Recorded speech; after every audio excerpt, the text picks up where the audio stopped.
Olá, eu sou a professora Thaís, sou professora de História do município de Palmeira, do NRE de Ponta Grossa. A nossa videoaula de hoje é para alunos do 9º ano e o tema é Era Vargas, Governo Provisório. Os objetivos da nossa aula é compreender as principais características do primeiro período do governo de Getúlio Vargas, conhecido como o governo provisório, e também entender o que foi a Revolução Constitucionalista que acontece dentro do governo provisório. Antes de nós entrar em detalhes sobre o conteúdo da nossa aula de hoje, nós temos que retomar alguns conteúdos para entender o que foi o governo provisório. Então, temos que relembrar da política do café com leite, que era uma política dominada por São Paulo e por Minas Gerais. Temos que lembrar qual foi o evento que pôs fim a esse governo de política do café com leite e como é que Getúlio Vargas, mesmo perdendo, sendo derrotado nas eleições, ele assume o poder. Que tal, aluno, você relembrar os conteúdos das aulas anteriores e refletir sobre essas questões colocadas? Então, o evento que colocou o fim da política do café com leite foi a Revolução de 1930, até conhecida como Golpe de 1930. Nas urnas, o candidato vitorioso foi o Júlio Prestes, indicado pelos paulistas. Mas ele não assumiu o poder, porque a Aliança Liberal, o movimento, o partido criado por Vargas, numa aliança feita de Minas Gerais com Rio Grande do Sul, acusou as eleições com fraudes, que teve fraudes nas urnas no resultado. Temendo uma guerra civil, os altos escalões depuseram o presidente Washington Luiz e uma junta militar transferiu, então, o poder a Getúlio Vargas. Até então já tinha acontecido um movimento tenentista, que o exército estava insatisfeito com a política, e agora, essa junta militar ajuda Getúlio Vargas a tomar o poder. E aí, golpe ou revolução? Getúlio Vargas assumiu a presidência do Brasil em 1930, mesmo após perder a eleição, como a gente já tinha falado. Dentro das regras daquele contexto, foi um golpe de Estado. Por que golpe? Porque ele não seguiu a Constituição. Porém, muitos consideraram uma revolução, pois trouxe muitas mudanças políticas e também culturais. Quais mudanças se efetuaram com a ascensão de Vargas no poder? Sabemos que Vargas, o governo dele durou 15 anos. Então, quais foram as suas ações dentro do seu governo? E quais foram as ações dentro do governo provisório? Que foi um governo de 1930 até 1934. Um governo provisório, que era para durar alguns meses e acaba durando 4 anos, um grande período. No seu discurso de posse, Getúlio disse que o governo era provisório. No poder, Vargas atraiu parte do movimento tenentista, donos de indústria, classe média urbana, entre outros grupos.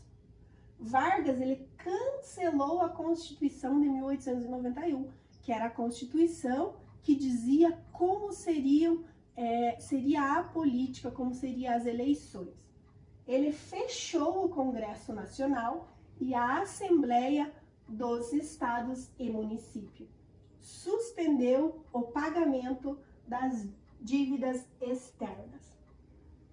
Visando enfraquecer as oligarquias estaduais, Vargas ele afastou os governadores e, em seu lugar, ele nomeou interventores da sua confiança, que na maioria eram os tenentes. E ele tinha a intenção de enfraquecer o poder das oligarquias. E aí ele ficava com um governo centrado nele e nas pessoas nomeadas por ele. Nesse governo, Vargas ele fez algumas coisas boas, pontos positivos ocorreram, e um deles foi a criação do Ministério do Trabalho. Então, em 1930 foi criado esse ministério que trouxe alterações importantes, né? Como a regulação do trabalho de mulheres e crianças, jornada de trabalho de 8 horas, criação de descanso semanal remunerado, direito à licença maternidade, concessão de direito a férias, que já havia a lei desde 1923, mas não era colocada em prática.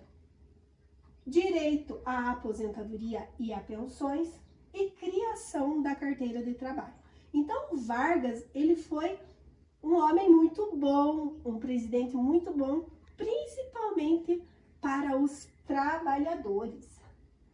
Ele também cria o Ministério da Educação e Saúde, né? Então, ele foi criado com o objetivo de oferecer serviços de saúde à população. Criou uma rede de escolas públicas, escolas de formação para professores e também escolas técnicas. E também foi criada a universidade, a USP, a Universidade de São Paulo, foi criada no governo de Getúlio Vargas. Mesmo com essas ações positivas que Vargas foi fazendo, foi criando, os paulistas, eles não estavam satisfeitos. Então, eles queriam a oposição de Vargas, eles não aceitaram Vargas no poder. As elites paulistas não aceitaram Vargas no poder e articularam uma resistência. O governo provisório, ele era acusado pelos paulistas de ser uma ditadura. Os paulistas, insatisfeitos com o governo, então eles formaram a Frente Única Paulista contra a nomeação do interventor Tenente João Alberto. Eles exigiam o fim do governo provisório e a liberdade para os estados e também a criação de uma nova Constituição. A Revolução Constitucionalista de 1932. Então, acontece um incidente que se chama a Gota d'Água, que foi a morte de 4 estudantes que faziam um jornal pró-Vargas, né? E aí os ânimos se exaltaram e em 9 de julho de 1932, os paulistas pegaram em armas contra o governo federal. O Jornal de São Paulo incentivou e apoiou o movimento paulista contra Vargas. Na guerra, os paulistas eles foram apoiados pelo estado do Mato Grosso, porém o governo federal ele tinha mais navios, tinha mais soldados, tinha mais poder de fogo. São Paulo não recebeu o apoio que era esperado por outros estados. E então, em 1º de outubro de 1932, foi assinada a rendição de São Paulo. Então, os paulistas, eles consideraram-se moralmente vitoriosos, apesar de terem sido vencidos pelo governo federal, mas eles se consideram moralmente vitoriosos, né? Por quê? Porque Vargas, ele concordou em convocar as eleições para deputados e também criar uma nova Constituição. Em 3 de maio de 1933, foi eleita a Assembleia Constituinte para a votação de uma nova Constituição. Então, alunos, os nossos conteúdos de hoje são esses. Ficou claro para vocês como foi esse governo provisório e o que foi essa revolução constitucionalista? Conseguiram compreender o conteúdo apresentado na aula? Agora faremos uma atividade de mão na massa que vamos fazer registros e assim fixar o conteúdo. Então nós vamos dividir a nossa turma em 2 grupos. O grupo 1, que vai ser um grupo que defende Vargas, e o grupo 2, que defende a posição dos paulistas. Vamos fazer um quadro registrando as nossas opiniões e vamos promover um debate em sala de aula.